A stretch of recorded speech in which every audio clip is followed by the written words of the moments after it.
You can be qualified for a job and still get rejected because the hiring team cannot quickly verify that you are qualified. That is the real lesson behind many so-called HR hiring secrets. Most recruiters are not waiting for candidates to discover a hidden trick. They are trying to reduce uncertainty. Do you meet the basic requirements? Can you show relevant results? Can you communicate clearly? Will compensation, location, and availability work? And do you look like someone who can step in and execute without creating unnecessary risk? Your job is not to game that process. Your job is to make accurate proof easy to find, understand, and trust. Start with a job description. Do not treat it as a bag of keywords. Treat it as a list of problems the employer needs someone to solve. Suppose a posting asks for project coordination, communication with multiple departments, reporting, and experience with Excel. A weak candidate copies those phrases into a summary. I am a results-driven professional with project coordination, communication, reporting, and Excel skills. That sounds relevant, but it proves almost nothing. A stronger candidate connects those requirements to evidence. Coordinated weekly project updates across sales, operations, and finance. Maintained the delivery tracker in Excel and helped the team complete a 3-month rollout on schedule. Now the reviewer can see the environment, the tools, the people involved, and the outcome. The language still matches the role, but it is not keyword stuffing. It is translation. You are translating your experience into terms the employer can evaluate. Before applying, separate the job description into 3 groups. First, the requirements that appear essential, such as a required license, work authorization, location, or a specific technical skill. Second, the responsibilities you can prove through past work. Third, the preferences that would be helpful but may not be absolute. This prevents 2 common mistakes. One is applying because you recognize a few keywords while ignoring a major requirement. The other is rejecting yourself because you do not match every preference. Next, improve the quality of your evidence. There is a simple evidence ladder. At the bottom is a claim. Above that is a task. Above the task is an action with context. At the top is an outcome. I have strong communication skills is a claim. Sent customer updates is a task. Created a weekly customer update for 15 active accounts gives context. Created a weekly update for 15 active accounts, giving customers one place to review deadlines, risks, and next steps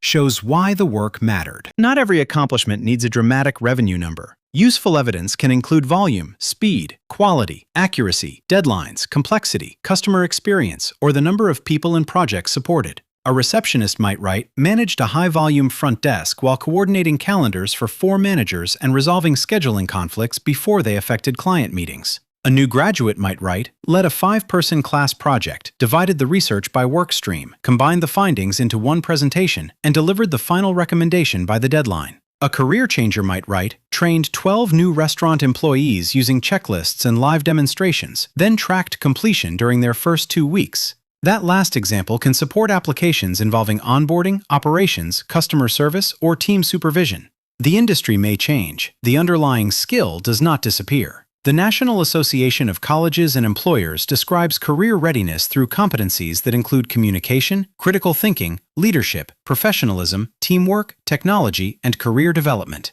The practical point for a candidate is that these skills can be demonstrated through behavior. Do not merely name teamwork. Show what you did with other people to reach a shared result. If you want more practical breakdowns that help you get seen, interviewed, and hired, subscribe. Now let's move from the resume to the interview, where strong candidates often make their proof harder to follow. A behavioral interview question is usually a request for evidence. When an interviewer says, "Tell me about a time you handled a difficult stakeholder," they do not need a speech about your communication philosophy. They need one real example. The STAR method gives that example a useful structure. You explain the situation, identify your task, describe the actions you personally took, and finish with the result. MIT's career guidance emphasizes that most of the answer should focus on your actions, not on a long explanation of the background. Here is a weak answer. We had an unhappy client, but we worked together and eventually fixed the problem. I learned that communication is very important. The answer is vague. Who did what? What was the problem? What changed?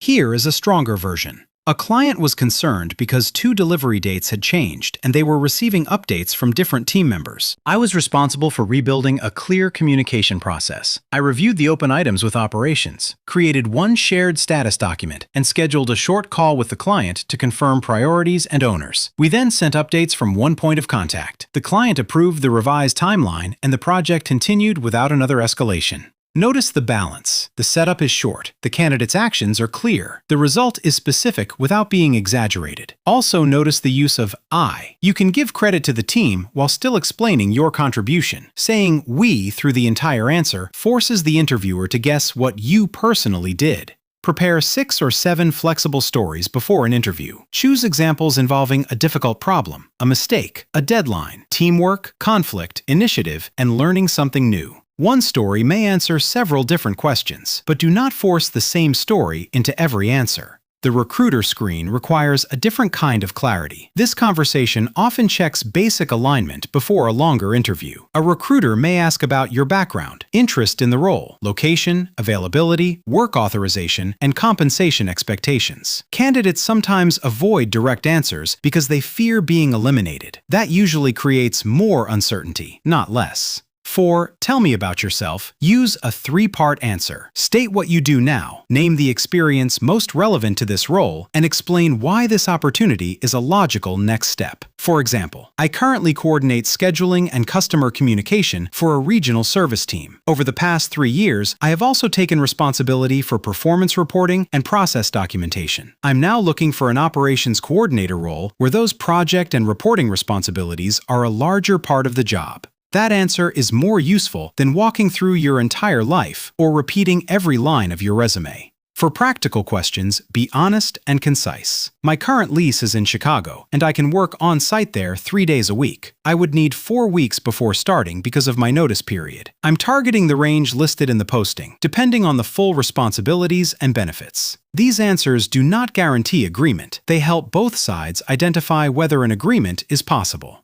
Another hiring tip is to reduce what we might call execution risk. This does not mean pretending to be perfect. It means showing that you can understand instructions, prepare, communicate, and follow through. Small signals matter because they are available evidence. Your resume dates should be consistent with your LinkedIn profile. Your interview examples should make sense beside your listed experience. You should know the role you applied for. If you receive a task, follow the instructions and submit the requested format. If you promise to send a work sample, send it when you said you would. None of this is exciting, but reliability is often demonstrated through ordinary behavior. Avoid fake urgency, excessive messaging, hidden text, copied answers, inflated titles, and skills you cannot discuss. Those tactics may create attention, but they also create doubt. If a recruiter finds one misleading detail, other accurate parts of your application may become harder to trust. The same principle applies to applicant tracking systems. Use the normal, truthful language of the role when it describes your experience. If the posting says inventory management, and that is genuinely what you did, use that phrase. Do not paste the entire job description into your resume or repeat a keyword 20 times. A good application should still make sense when read by a person. Use familiar section headings, straightforward job titles, readable formatting, and bullets that connect action to outcome. For career changers, the challenge is usually not a complete lack of relevant ability. It is missing translation and missing proof. Do not say, although I have no experience in this field, I am a fast learner. Try, my background is in hospitality operations, where I handled scheduling, vendor coordination, employee training, and daily service issues. I'm moving into office operations because those same responsibilities are central to the role, and I have added formal training in the software listed in the posting. Then support that statement with examples. A course alone shows exposure. A project, work sample, volunteer assignment, or real workplace result shows application. Before your next application, ask 5 questions. Can a reviewer confirm the minimum requirements quickly? Does the resume show outcomes instead of unsupported traits? Are the most relevant examples near the top? Can you explain your contribution without hiding behind "we"? And are location, compensation, availability, and other practical issues likely to surprise anyone later? Hiring will never be perfectly predictable. Different employers weigh evidence differently, and qualified people still get rejected. But you can improve your odds without tricks by making the decision easier to evaluate. Match the real problem. Show specific proof. Keep your story consistent. Answer practical questions directly. And remove unnecessary doubt. If you have a hiring question you want broken down, leave it in the comments. You can also suggest the next job search topic you want us to cover.